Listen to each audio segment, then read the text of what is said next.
Sebuah sandiwara radio serial, produksi Sanggar Cerita dan teater Sanggar Prativi. Sebuah kisah dengan latar belakang sejarah runtuhnya Singasari dan berdirinya Kerajaan Majapahit.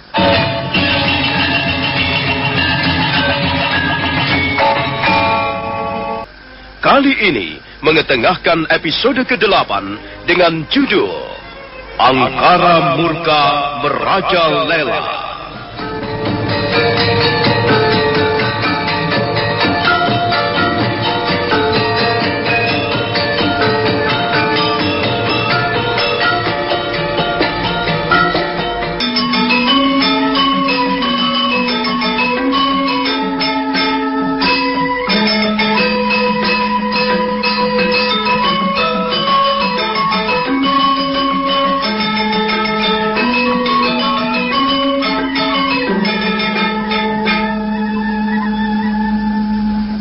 Matahari sudah hampir tenggelam ketika Arya Kamandanu dan Ranggalawe semakin dekat dengan perbatasan desa Majapahit.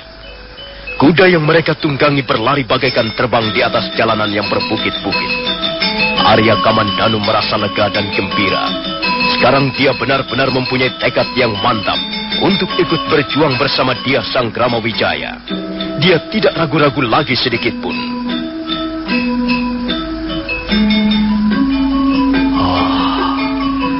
Hatiku lebih mantap sekarang. Gusti Sang Gramawijaya adalah seorang bangsawan yang berjiwa mulia. Beliau pantas dihormati rakyatnya. Dan aku tidak akan menyia-nyiakan kesempatan ini. Aku harus membantu perjuangan beliau. Aku harus ikut membangun dukuh Majapahit.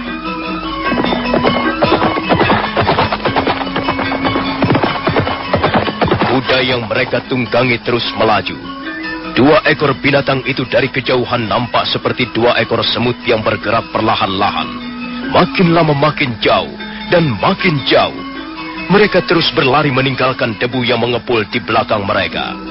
Dan akhirnya mereka lenyap di balik kerimbunan hutan tarik.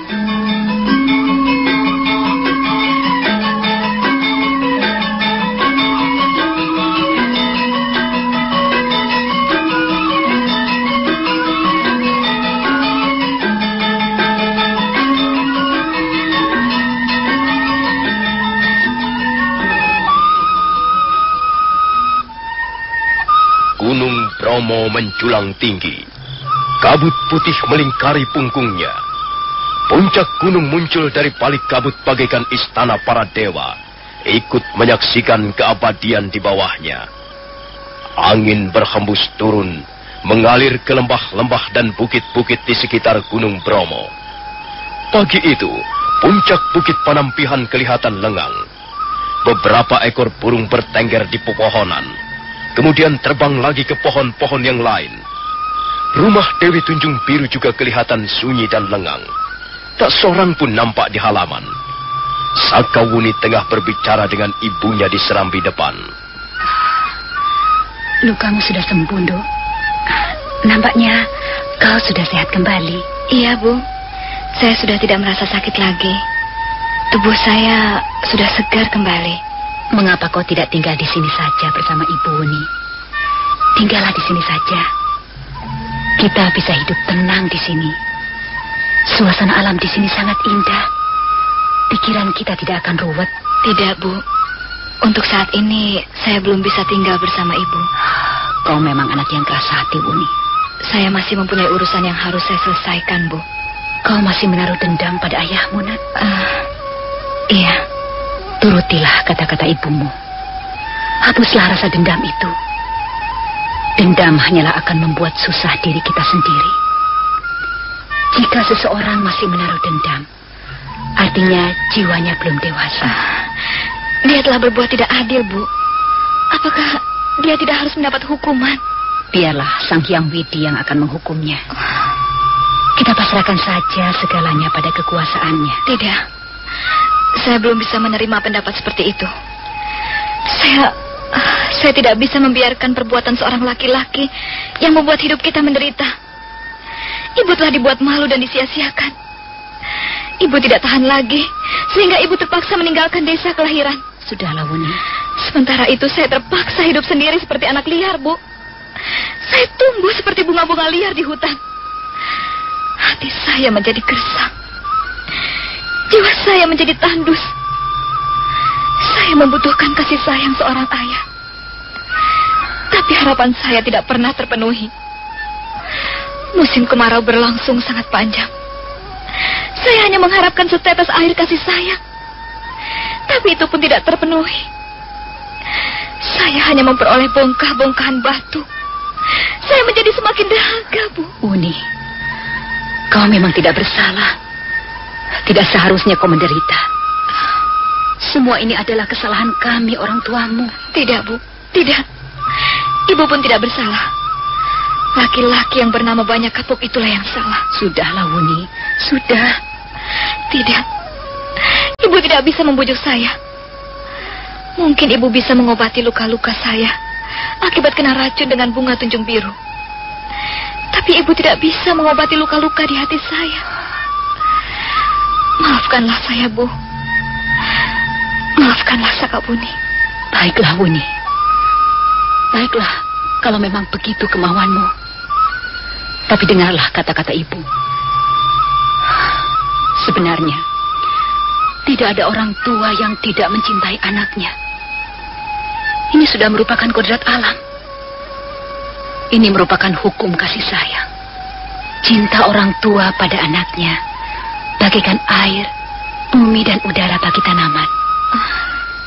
Cinta orang tua kepada anaknya bagaikan sebuah pelita di ruangan-ruangan yang gelap. Dia bersifat membimbing, melindungi, juga mengasihi. Ibu, saya mohon ibu jangan membius saya dengan kata-kata seperti itu. Tidak, tidak, Wuni.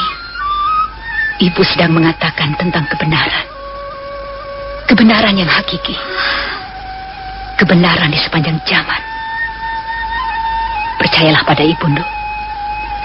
Kalau saja ayahmu tahu bahwa kau sudah lahir ke muka bumi ini, bahwa ada seorang gadis manis bernama Sakawuni, dan gadis itu adalah putrinya, tentulah dia sangat merindukanmu. Sungguh anakku,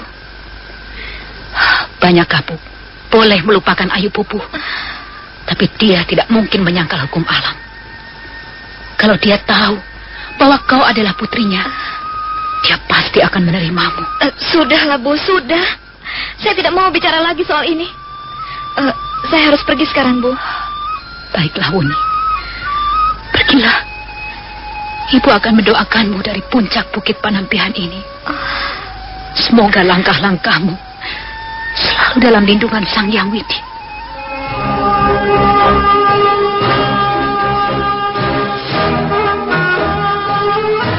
Manusia busuk.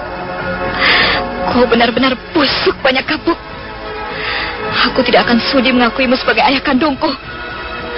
Laki-laki seperti kau harus dilenyapkan dari muka bumi. Selama ini apa saja yang kau kerjakan?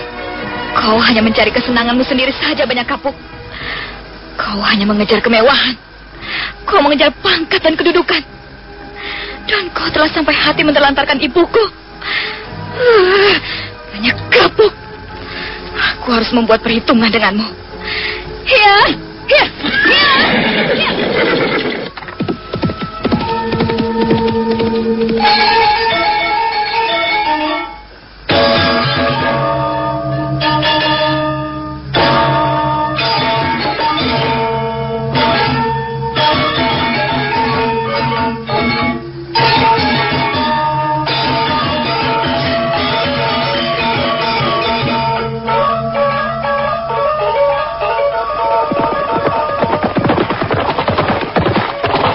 Sakawuni terus berkuda semakin jauh meninggalkan kaki Bukit Panampihan.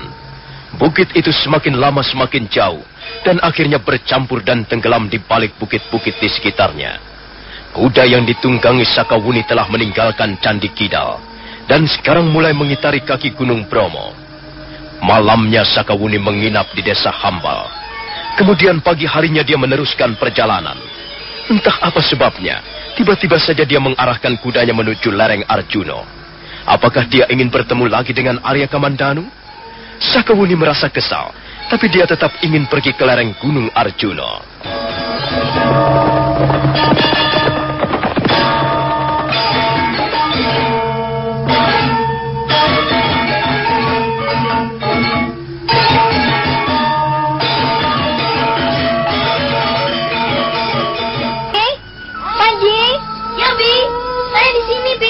Kemari sebentar, Panji.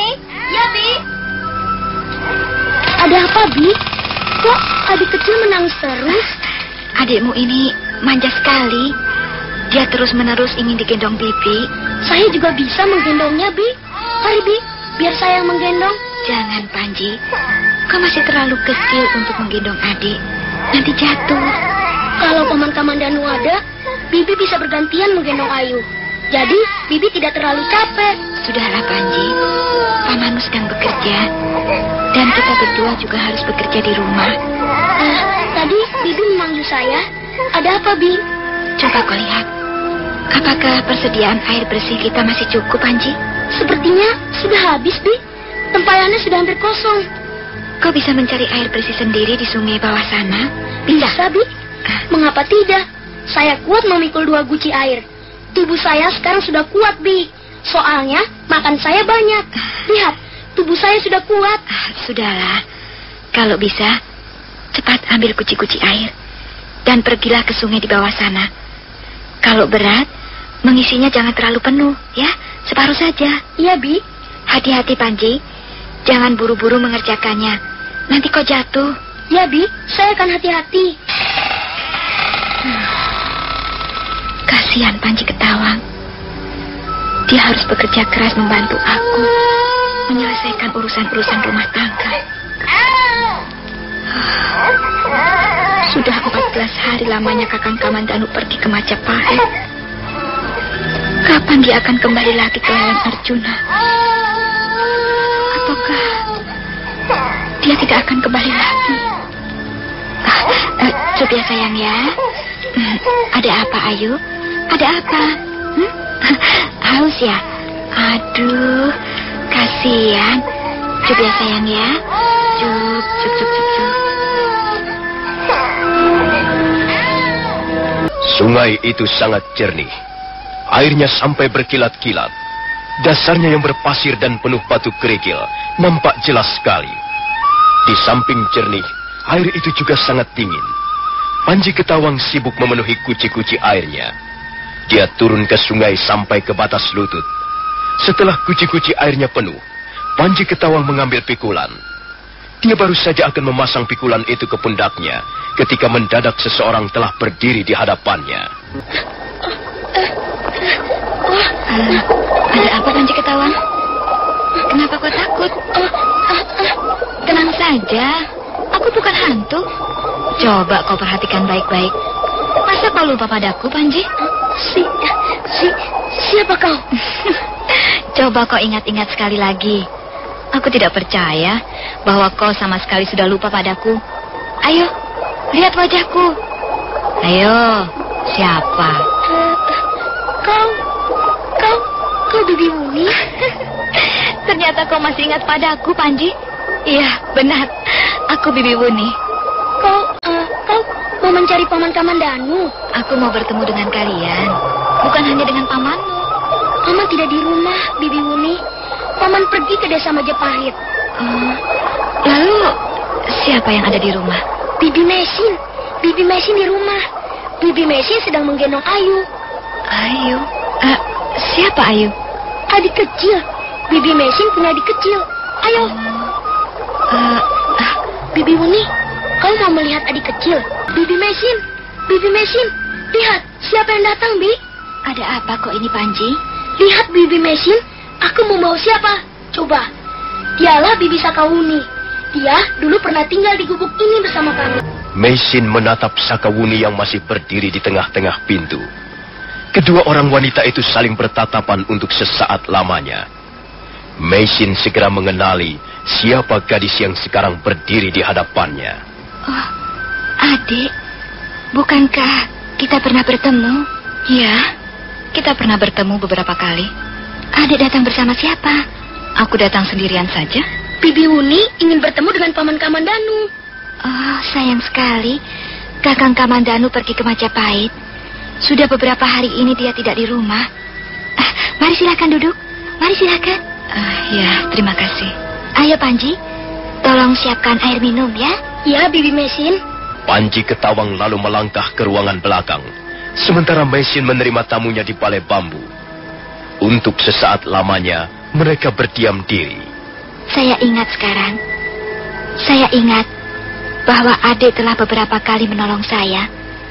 Waktu itu, saya bersama almarhum suami saya. Saya banyak berhutang budi pada adik. Lupakan saja soal itu. Aku datang bukan untuk meminta balas jasa. Aku datang hanya sekedar ingin bertemu dengan kalian. Kami sangat gembira atas kunjungan adik. Sayang sekali, Kakang Kamandanu tidak ada di rumah. Tidak apa-apa. Jadi, kaukah istri Kamandanu? Iya, adik benar. Sayalah istri Kakang Kamandanu. Kenapa? Tidak apa-apa. Aku hanya sekedar ingin tahu saja. Tentunya adik akan menginap malam ini. Kami akan merasa sangat senang jika adik sudi menginap barang semalam. Terima kasih atas keramahanmu. Panji Ketawang, kelihatannya sangat senang melihat kehadiran adik. Anak itu sudah semakin besar sekarang. Dulu masih agak kecil. Anak itu bertambah nakal. Bukan saya yang nakal, Bibi Mesin. Paman Kamandanu itu yang nakal. Dia senang keluyuran. Jangan berkata begitu, Panji. Kau selalu menyalahkan pamanmu. Kau harus tahu, kalau pamanmu pergi, tentulah pamanmu mempunyai urusan penting yang harus diselesaikan. Kau jangan selalu menyalahkan pamanmu. Panji kesal, Bi. Paman tidak pernah di rumah. Paman sepertinya tidak betah di rumah. Sudahlah, Panji. Kau bermain-main saja di halaman sana. Ayolah, silakan adik minum. Marilah kita minum bersama. Oh ya, selama ini saya belum tahu siapa nama adik. Dulu, adik pernah memperkenalkan nama adik sebagai Angin Lengan Seribu. Siapakah sebenarnya nama adik? Namaku Sakawuni. Oh, nama yang bagus. Marilah adik Wuni. Marilah kita minum bersama-sama.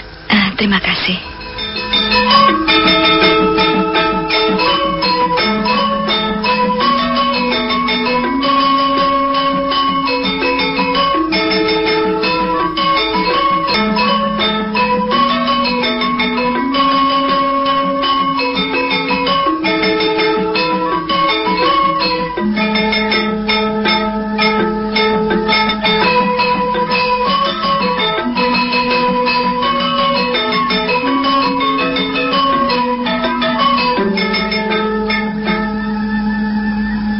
Sakawuni menerima tawaran Mesin. Malam itu dia menginap di lereng Gunung Arjuna. Sebenarnya Mesin agak curiga melihat kehadiran Sakawuni yang tiba-tiba. Dia menduga, tentulah ada hubungan antara Sakawuni dan suaminya, Arya Kamandanu. Malam harinya, ketika Panji Ketawang dan Ayu Wandira sudah tidur pulas, dua orang wanita itu duduk di ruangan tengah sambil bercakap-cakap.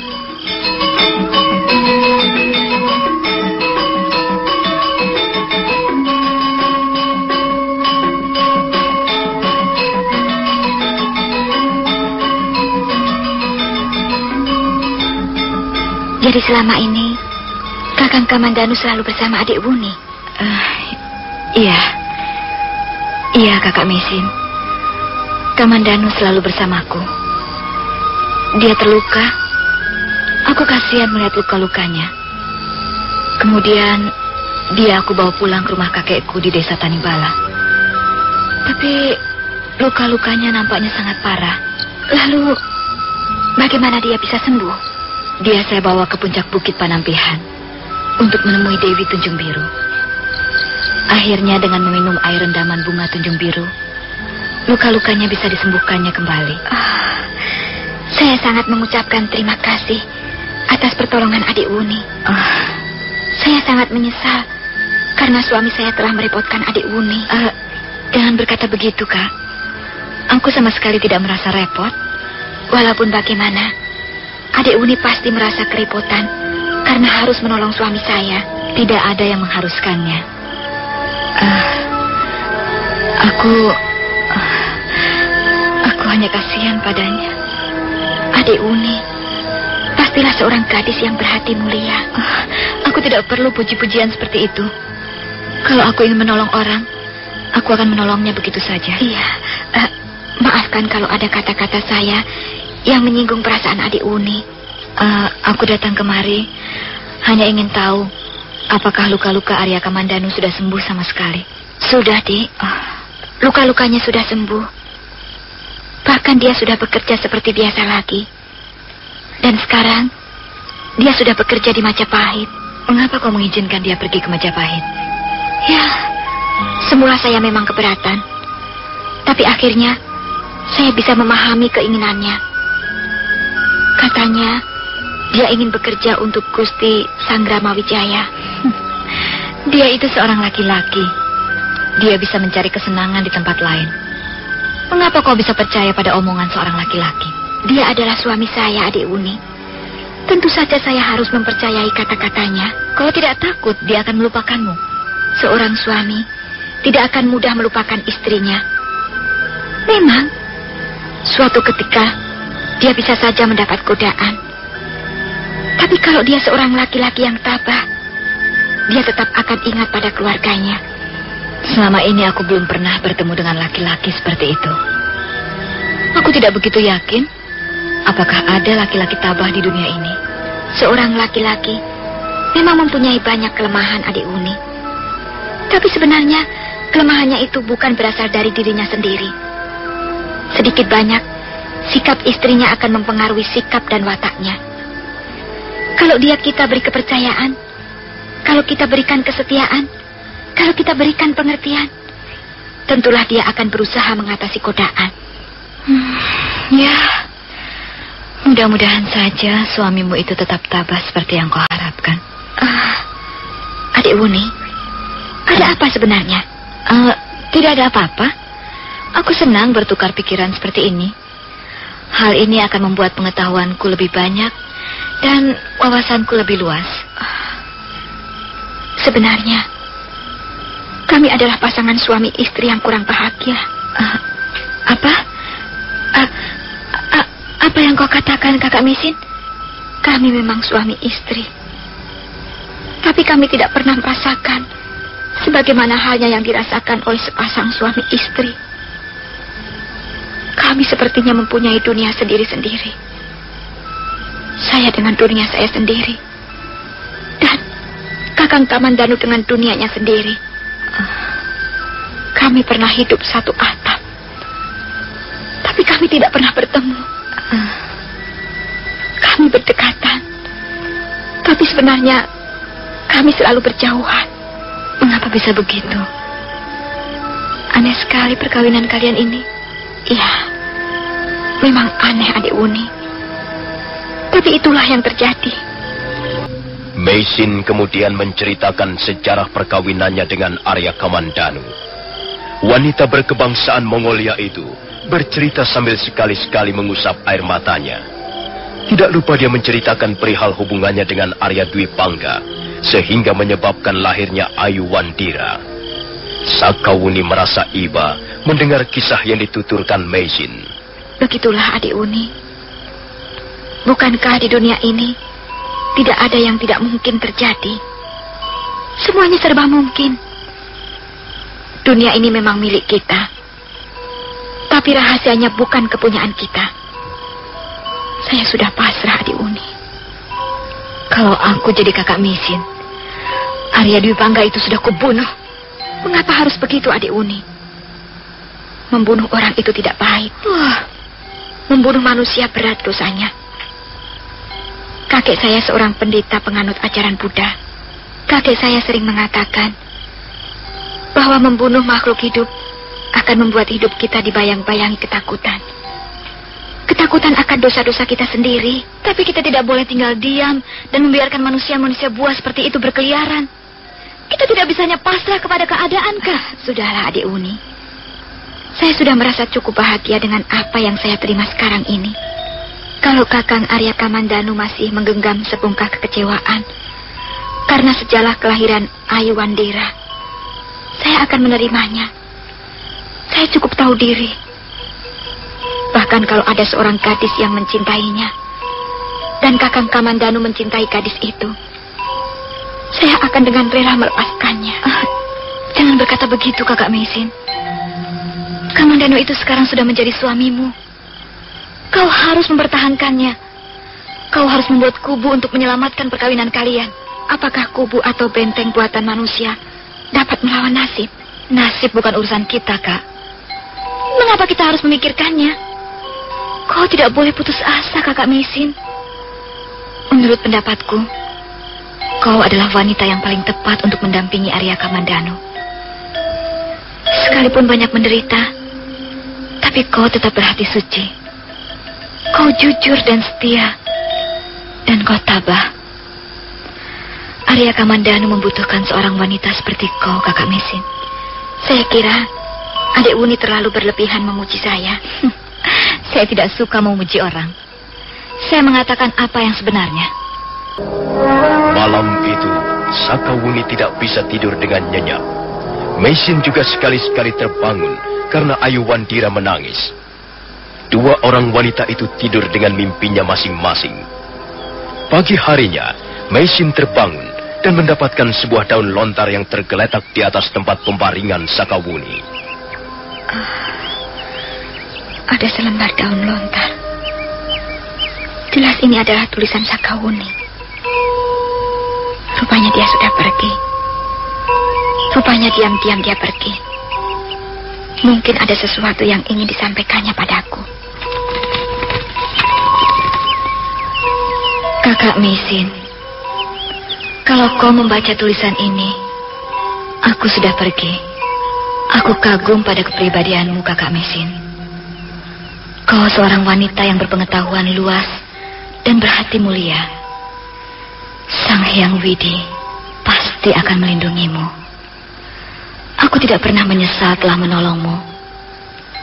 Wanita seperti Kakak Mesin tidak pantas disia-siakan. Ketahuilah, Kak, sebenarnya aku mencintai Arya Kamandanu, suamimu yang menyebalkan itu. Semula hatiku panas. Kamandanu tidak pernah menceritakan bahwa dia sudah mempunyai seorang istri. Hidupku hampir saja runtuh gara-gara suamimu. Tapi akhirnya aku menjadi lega dan bahagia. Ternyata kaulah istrinya. Sekarang hatiku sudah menjadi adem, seperti diguyur air pegunungan. Aku sungguh-sungguh rela melepaskan Kamandanu agar kembali padamu, Kak. Menurut pendapatku, di dunia ini tidak ada wanita yang pantas mendampingi Arya Kamandanu selain Kakak Mesin. Aku selalu berharap suatu saat nanti kalian akan hidup bahagia selama-lamanya. Selamat tinggal, Kakak Mesin. Dari adikmu, Saka Wuni, seorang gadis yang liar dan brutal.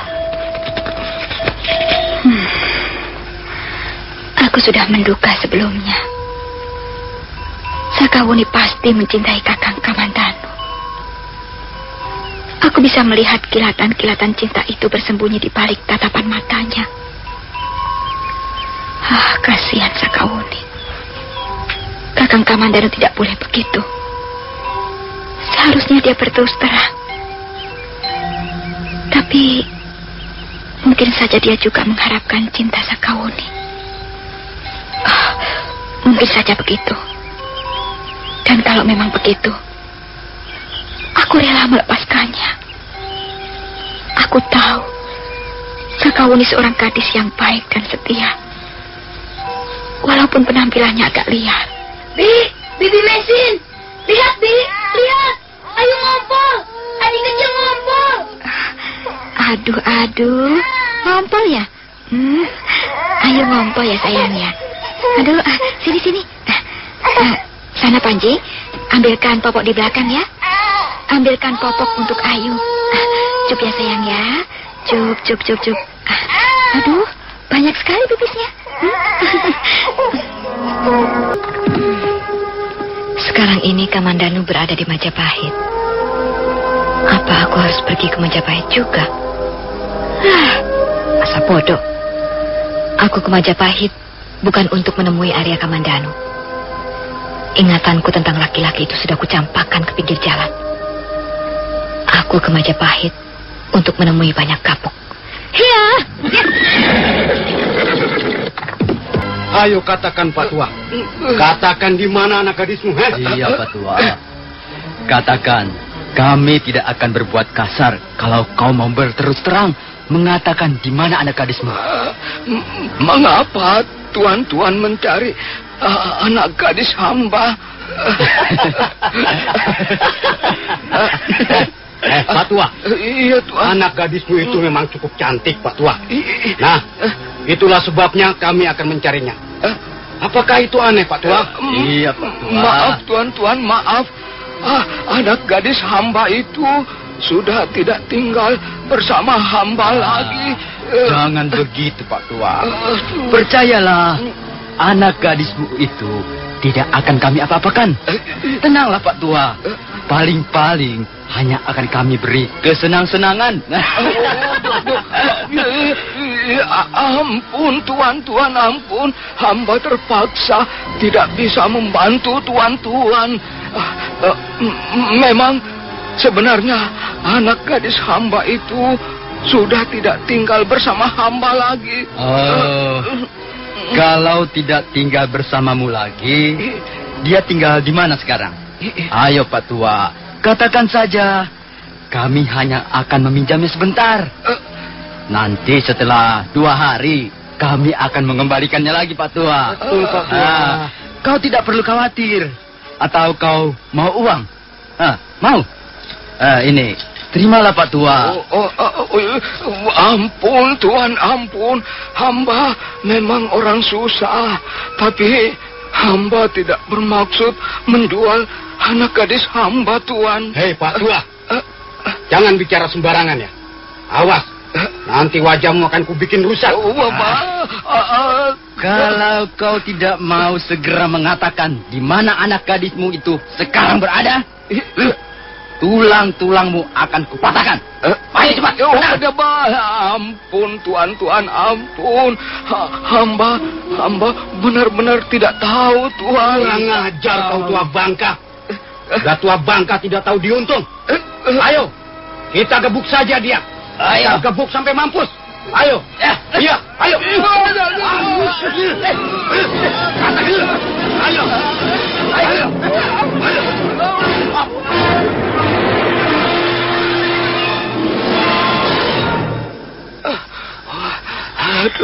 Aduh, ampun Tuan. Aduh, sampai hati Tuan menganiaya hamba yang sudah tua ini. Aduh, Tuan. Jangankan hanya menganiaya, membunuhmu sekalipun, kami tidak akan ragu-ragu lagi.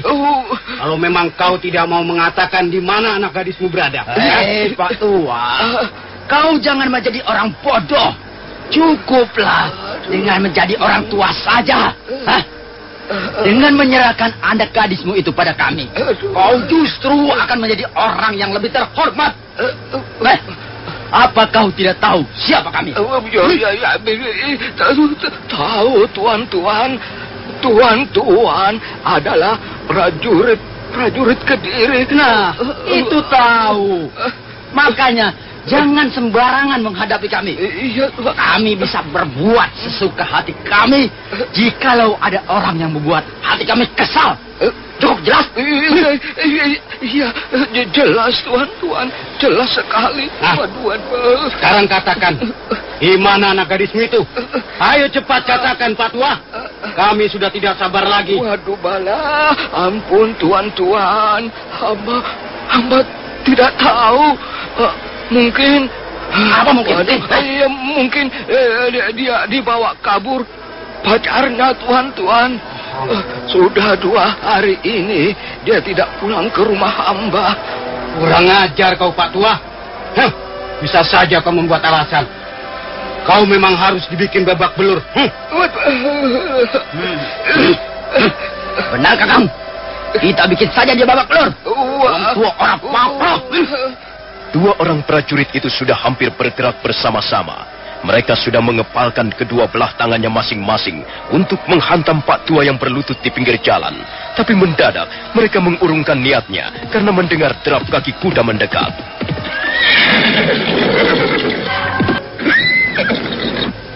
Apa yang terjadi di sini?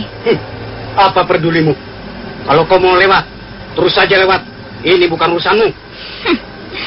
Kalian tentulah prajurit-prajurit Kediri yang terkenal gagah perkasa.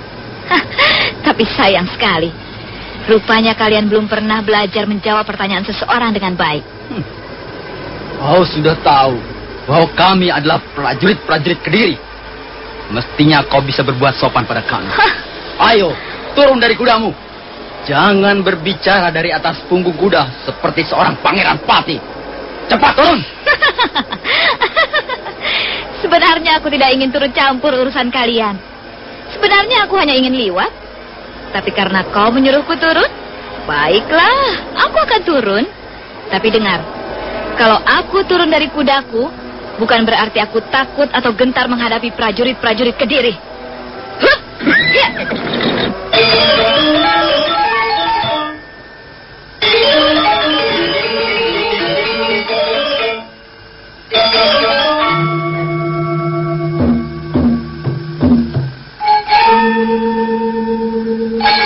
Sakawuni segera melompat dari punggung kudanya. Dua orang prajurit Kediri itu menjadi ternganga keheranan. Tidak biasanya seorang wanita berani berbuat seperti itu di depan mereka. Tapi kemudian mereka mulai sadar bahwa wanita yang sekarang berdiri di hadapan mereka tentulah bukan wanita sembarangan. Nah, saudara pendengar, bagaimanakah kisah selanjutnya? Apa yang akan dilakukan Sakawuni terhadap dua orang prajurit Kediri itu? Dan apakah akhirnya dia akan pergi ke Majapahit untuk membalaskan dendamnya pada Banyak Kapuk?